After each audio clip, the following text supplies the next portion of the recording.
What is up, Kingdom Clout chasers? Welcome back to yet another episode of the Kingdom Clout podcast. Um, yeah, guys, today's the first one since the last one, and yeah, man, we're back. We are here for another episode. I don't know. I'm being so awkward. I don't know why I am the way I am. Let me tell you something, guys. Né? In this life, for us as believers, né? It's best, Jay, that we just abide in God's word. Everything else will just be so stressful and frustrating. Like, don't think about the other things. Don't think about them. Just, if you're not able to do something about it right now, just leave it and then focus on the things of God, okay? Because I was supposed to record this episode like a few minutes back, right? So I was like just listening to a few more worship songs. It's a Sunday for me while I'm recording this. It's the 28th. Okay, so I'm listening to them, and then like slowly, I guess I'm getting distracted, and then I'm like starting to remember all the things I need to get done, the calls I need to make, the people I don't want to have to talk to that I have to talk to, the places I have to go to set things up, the schoolwork I have to, and then it really just started getting to my head. And when I was still listening to worship music, I was in a whole different zone. It just changes the whole atmosphere to abide in Christ and to stay in constant worship and constant surrenderance and stillness, which leads me to the topic of today's episode, which is be still. And we're going to get right into it. So I hope you enjoy and let's go.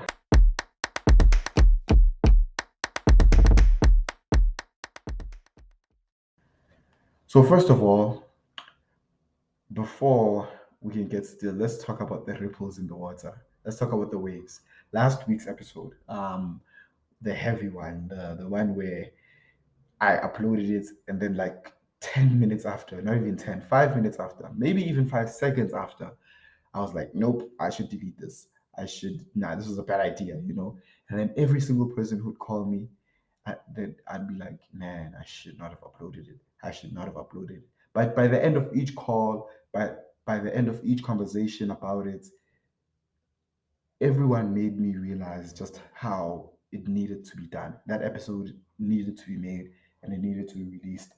So thank you guys for like um being so understanding and compassionate towards my struggle and being forgiving and extending the love of Christ, because that's our role to love one another, to live in love, to live in the love of the Father, to be forgiving and to be patient and to be kind and gentle and all these things. So I just want to thank you guys firstly for the feedback I got from that episode. I want to thank you guys for like reminding me that it helps, that like just showing me that it was worth it, because deep down I don't know if I was really convinced it was worth it you know yeah, so I just wanted to say that. But now, moving on to the new episode. Be still. Be still and know that I am God. Okay, guys, I think I'm going to introduce this episode with a little story time. Okay. um yeah, let me give you guys a good little story. Okay. Years back, when I was like probably grade 6, 5 or something, um my family and I went on vacation to Cape Town, and we went to what was then Ratanga Junction, which is no longer, unfortunately. Um, but we're gonna pray about it, guys, because there's two little things to do to have fun in South Africa as people who don't drink, who don't, like all things we're supposed to enjoy life. It's like we are definitely not the target market, and I don't know why that is. Maybe it's the enemy's tactics, but we need more things like it's hang out. So, anyways, as I was saying, we went to Rizanga Junction for vacation this one time, and we were going on the rides. Like it was fun. We were all getting on the roller coasters and everything, and it was fun. It was scary. We were all screaming together. It was nice, you know. And then you know how like you get those pictures afterwards that you get to look at, and you get to see how everyone was scared with you. We were all scared, so it's fun because we were all scared, right?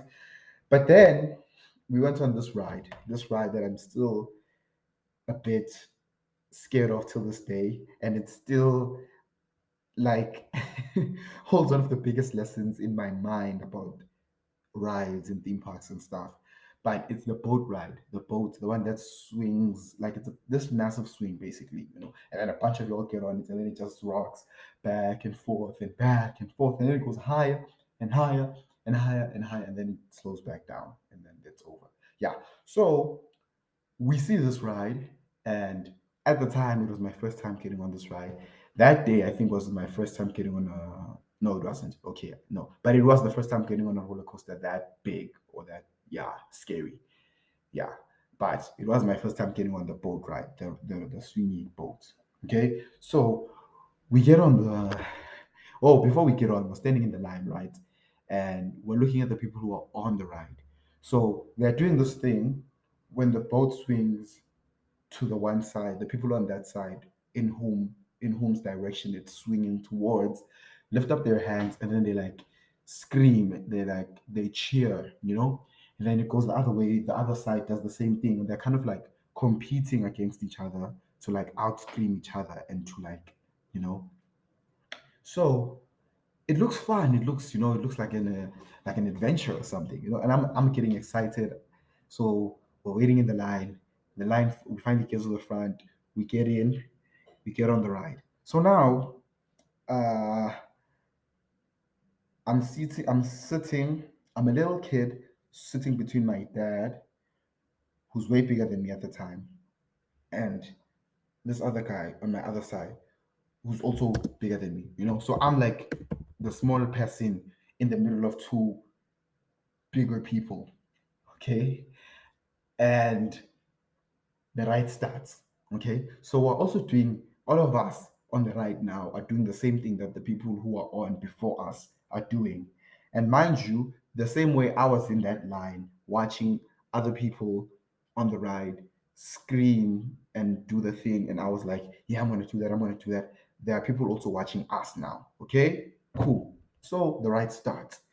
It's all nice. You know, we start swinging, we do the thing, we lift our hands, woo, because the other way, woo, woo, woo, woo, right? Cool, cool. We start going higher. And it is at this point that I realize I should not have sat between two people who are bigger than me. Let me tell you why.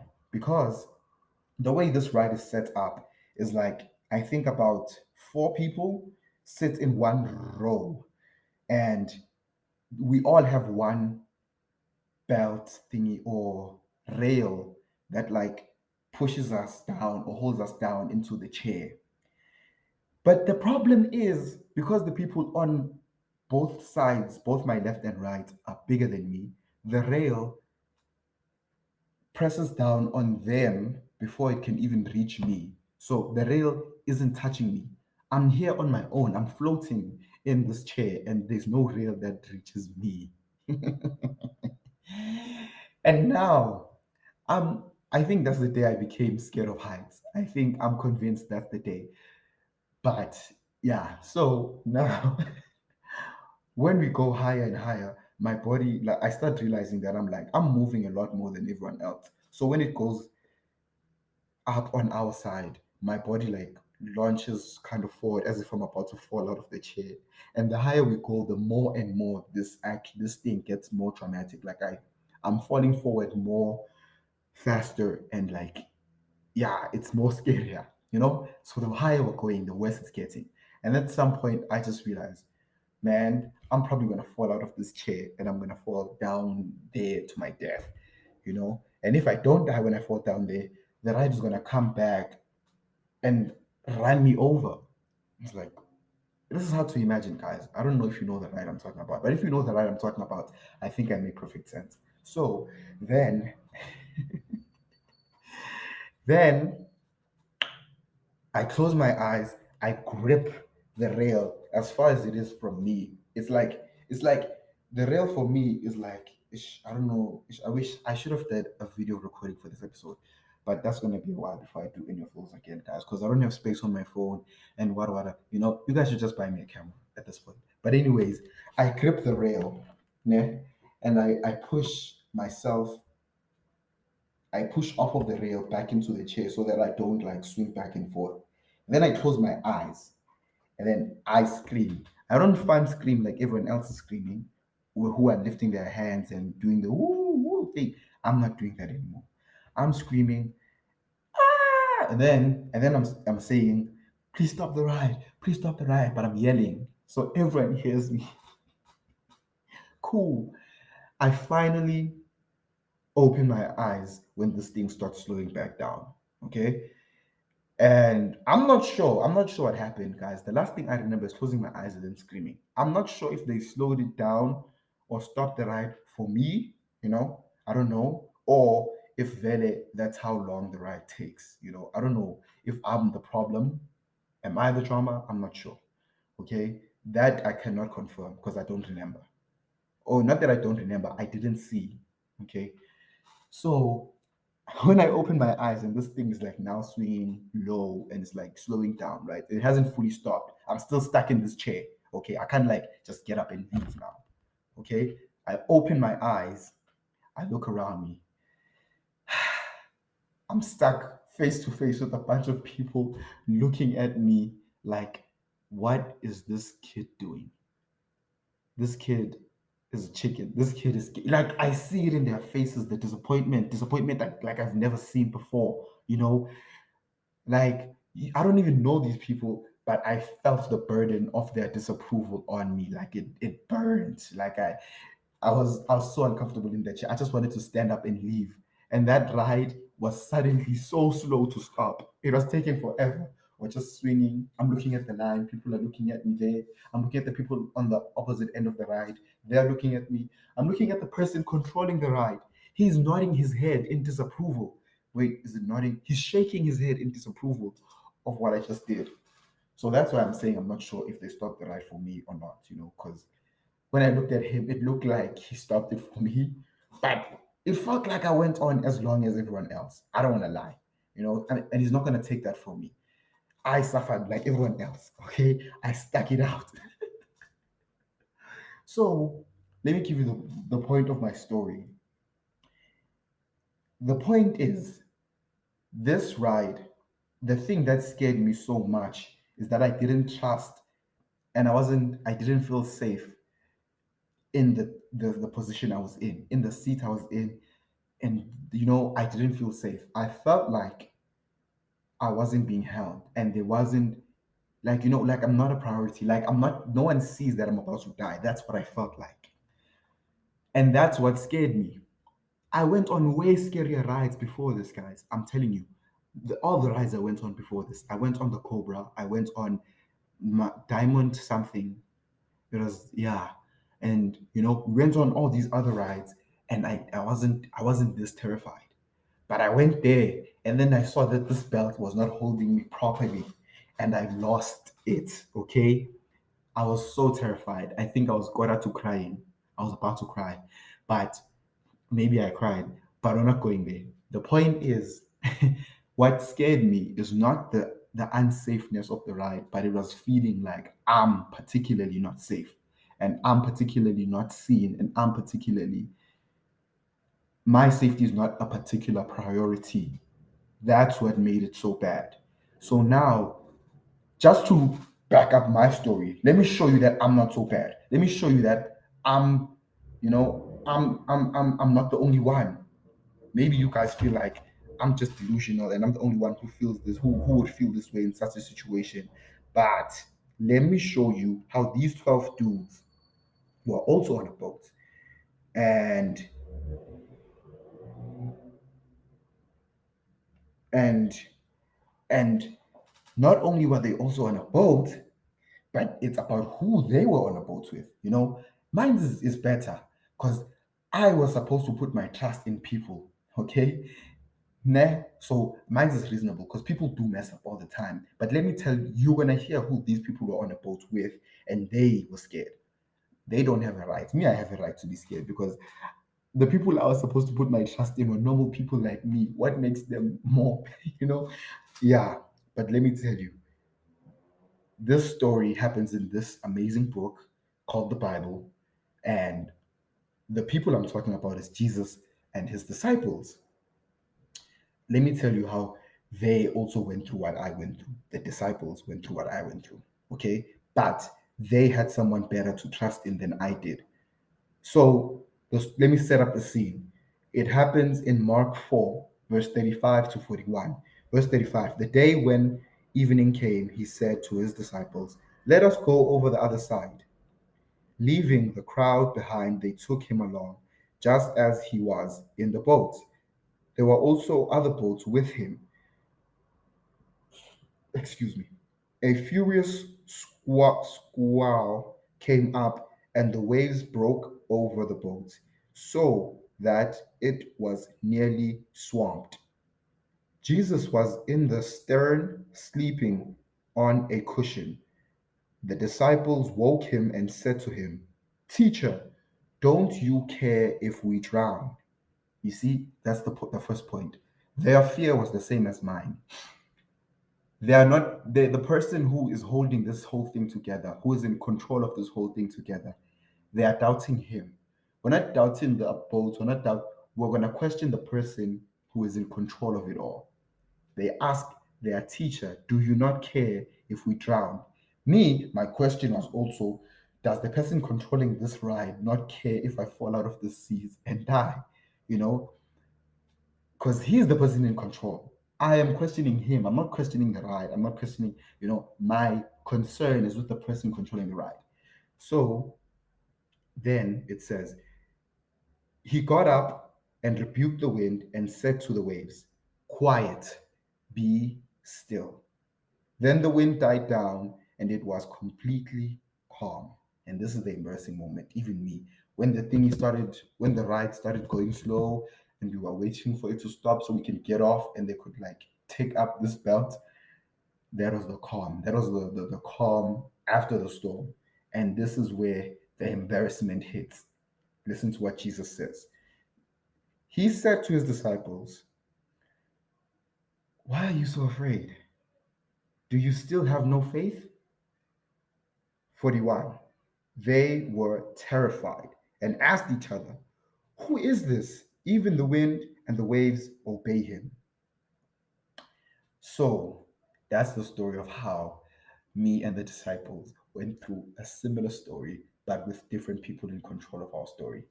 Even me, in the greater picture of things, God is obviously also in control of my life. I get that. But for the sake of this illustration, let's just just like understand what I'm meaning. I'm making an illustration. I know it really happened. I really did scream like that on that ride. I'm not making this up, but I'm making an illustration because Jesus was also there on my boat, but he's there on their boat more personally, because I didn't think to run to Jesus and question him. My questioning, I was telling the guy controlling the ride to stop the ride. Okay, so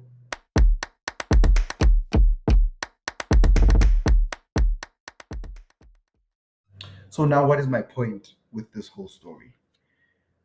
My point is when we lean not on our own understanding, that that command is is benefit to us, not to the one whose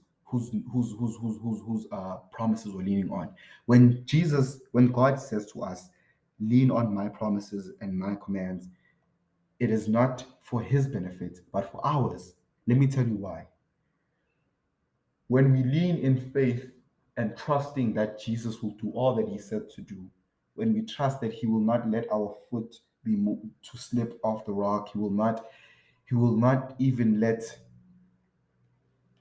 why am I forgetting these verses now? But there are so many verses that reaffirm us and that remind us that he will not let us see harm in even the smallest of areas. So why do we fear in these things?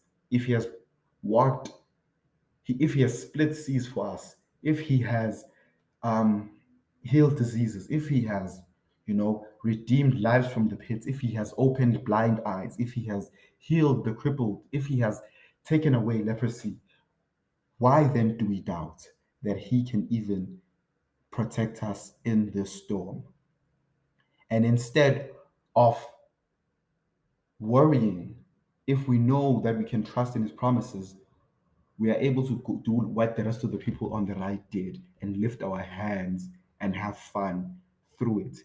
This is like what peace actually is, being able to lift your hands and worship God in the midst of the storm, and then worship Him even more again after the storm. But not the one thing that is always within your control is your worship. There's this song that I'm falling in love with. Maybe it's because of the person singing it. I don't know, guys. I might have a little crush. But Aja Walls, Travis Green, Can't Take My Worship. The enemy may take some things, but he can't take my worship. He can't take my worship. Oh, the enemy may take some things, but he can't take my worship. Yeah.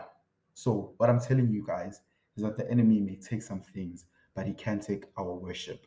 As rocky and shaky as things may seem, you, in the midst of the storm, must build your house on Jesus. You must build your faith on Jesus and His word and His promises, and trust in them to sustain you through whatever storm comes, through whatever shaking of the boat comes, because your response to tragedy, your response to pain, your response to the enemy's scares, to the enemy's jump scares, your response to the things that happen in this life, to your trials, to your temptations, prove your faith. Those are the things that make your faith visible. How you respond, it's easy to abide in peace and to abide in love, and to be calm and to be still when everything around you is still. That's easy. But the stillness and the peace that Jesus gives works even in the midst of the storm. It's not the peace of the world, which means that the absence of war and conflict. No, Jesus' peace says that even in the storm and in the midst of the conflict and the war, he will give us rest. He says, "Come to me, all you who are weary and who are heavy laden, and I will give you rest." You see, in the midst of your weariness, in the midst of your heavy ladenness, come to him and he will give you rest. Even me, if I had found it within myself to remind myself that the person who engineered this ride thought about my well-being and my safety when they made this ride. There's a reason why there was a sign thingy that required I am a certain height at the line of this ride. I qualify to be concerned, to be a priority in the design of this ride. Therefore, what I want to tell you is Jesus, God, when creating the universe, when creating all the things that might be a threat to your life, He thought about you. You specifically. I may not even know what you're going through. You may not even have told anyone what you're going through, but I'm telling you, Jesus factored it in. God factored your problems in. You specifically. He didn't just think of mankind as a whole. He didn't neglect the fact that what if you go through more abuse than someone else. He didn't neglect the fact of what if you are treated differently because of your skin, because of your ethnicity, because of he factored it all in, all of it. He factored in you specifically, he knew you before you were even born from your mother's womb. He knew you. Okay. If I could, I would say every single one's name on this listening to this podcast, but I can only say a few. I know I only have like 18 consistent listeners, you know. So if I knew exactly who all of you were, I would say y'all by name. But what I want to say is that God factored you in. Your specific temptations, your specific weaknesses, your specific fears, your dreams, your ambitions, He factored it in. You are part of the plan. Okay. It is it is God's will that all are saved and that all find salvation. And what comes with this salvation is His peace and His protection and His guard over your life. It says that in Romans 8, verse 28, He works all things together for the good of those who love Him and those who are called according to His purpose.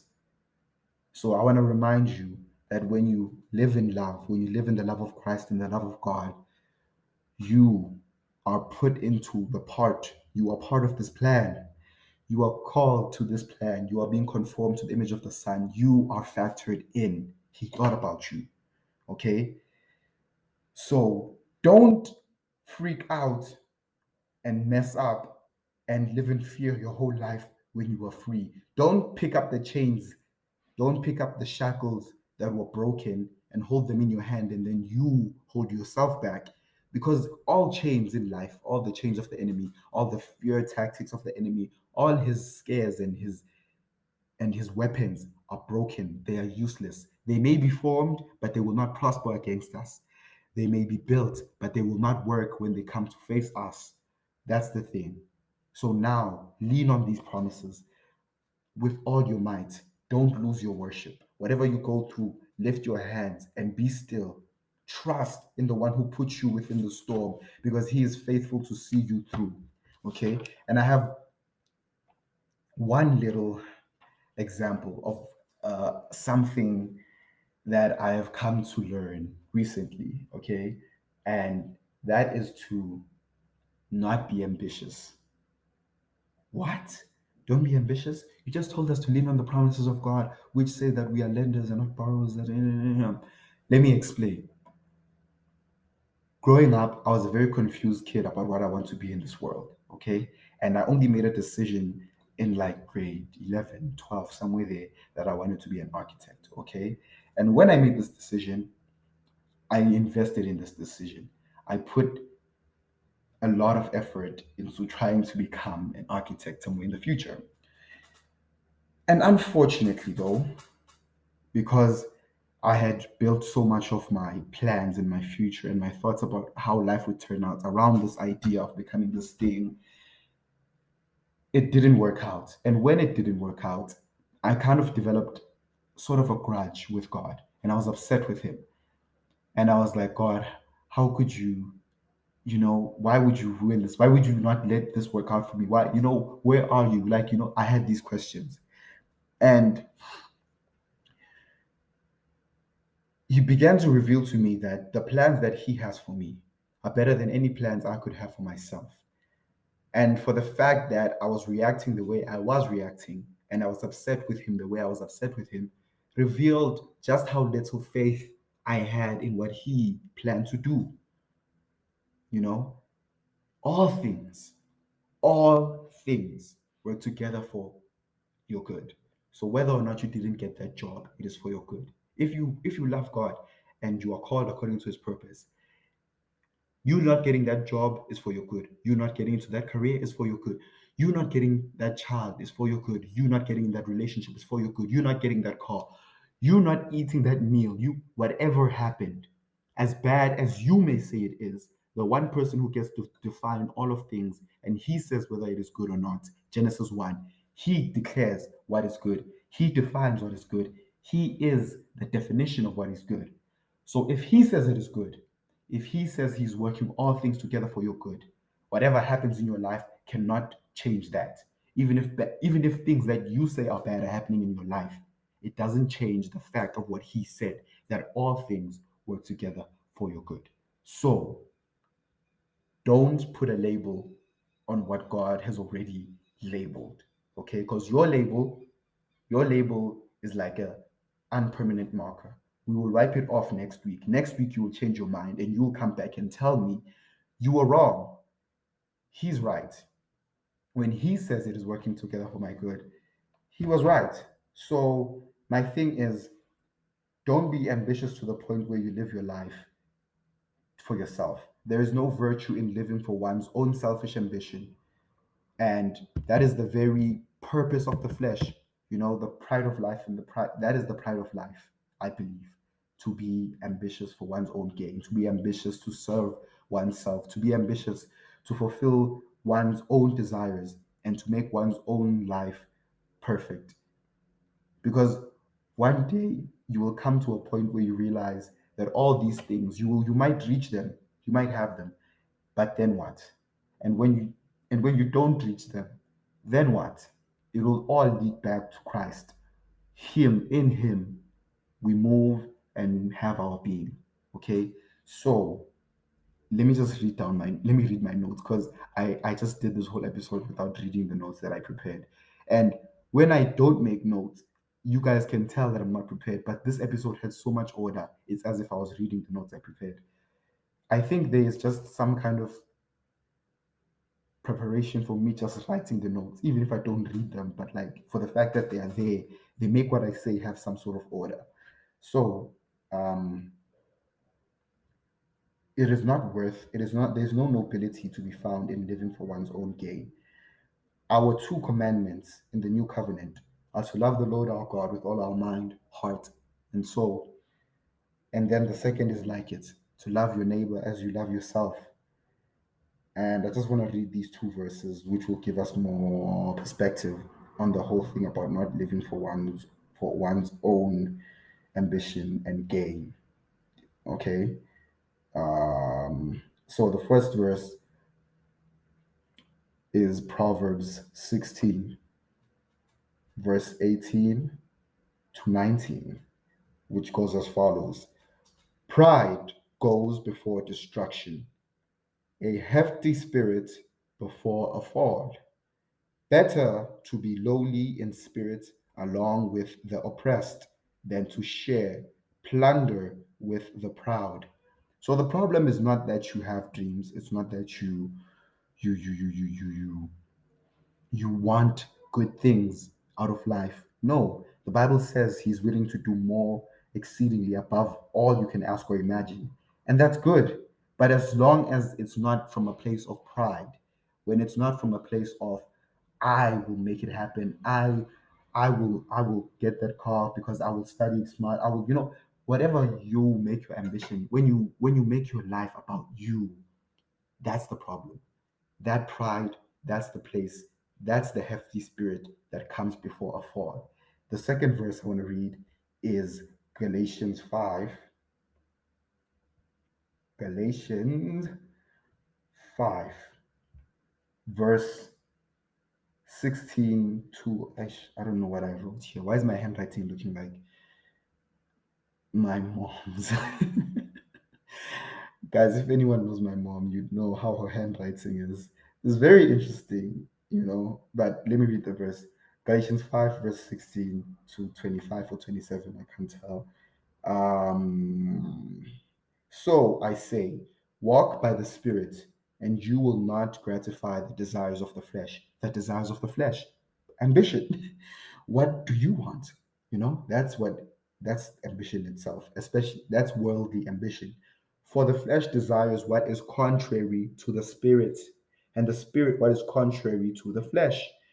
They are in conflict, each with the other, so that you are not to do whatever you want. And isn't that what ambition is about? Follow the desires of your heart. Isn't that ambition? Listen to this verse 17, the last line. So that you are not to do whatever you want. We don't live to do whatever we want. It's not about us. It is not about our desires. It is not about what we think we want most in this world. Ask your creator what it is you need. He will tell you, you know. So 18. But if you are led by the Spirit, you are not under the law. The acts of the flesh are obvious: sexual immorality, impurity, debauchery, idolatry and witchcraft, hatred, discord, jealousy, fits of rage, selfish ambition,